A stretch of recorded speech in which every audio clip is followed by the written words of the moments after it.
अजित पवारांची कृपा नाही, ती नरेंद्र मोदींची कृपा आहे. नरेंद्र मोदी हे स्वतःला ओबीसींचे नेते मानतात. प्रधानमंत्री असले तरी आपल्याला माहीत असेल, मैं ओबीसी हूँ, मैं ओबीसी का सबसे बड़ा नेता हूँ.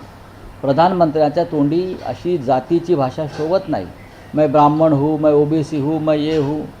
आणि म्हणून भुजबळ हे ओबीसी असल्यामुळे नरेंद्र मोदींनी त्यांना सगळ्यांचा विरोध डावलून महाराष्ट्राच्या मंत्रिमंडळात घेतलं. आणि जर भुजबळच नाराज आहेत असं दिसतंय, तर त्या संदर्भात मला असं वाटतं ते जाऊन नरेंद्र मोदींशी चर्चा करतील, प्रधानमंत्र्यांशी, कारण त्यांनी त्यांना मंत्रिमंडळात घेतलं आहे.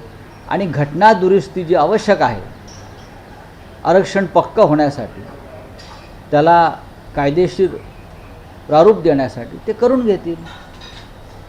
संघर्ष वाढेल जर असं झालं तर, कारण आधी मला वाटत त्या संघर्ष वाढेल.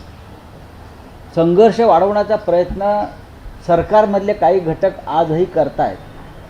सरकारमधल्या काही घटकांची इच्छा होती की मनोज जरांगे पाटील यांनी माघार घेऊच नये आणि फडणवीस यांचं सरकार अडचणीत यावं.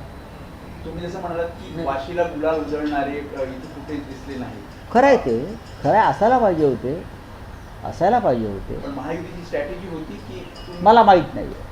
महायुतीमध्ये कोणती स्ट्रॅटेजी नाही. ते फार स्ट्रॅटेजीच्या गोष्टी त्यांनी करू नये. त्यांच्यामध्ये आपापसात तीसुद्धा, जसं आम्हाला ते म्हणत होते रिक्षा आहे म्हणून, 3 चाकाची, तीसुद्धा 3 चाकाची रिक्षाच आहे. पण दोन्ही उपमुख्यमंत्र्यांना बाजूला ठेवलं, दोन्ही मराठा चेहरे होते. हे फडणवीस साहेबांना विचारलं पाहिजे तुम्ही, त्यांची राजकीय स्ट्रॅटेजी काय होती, खास करून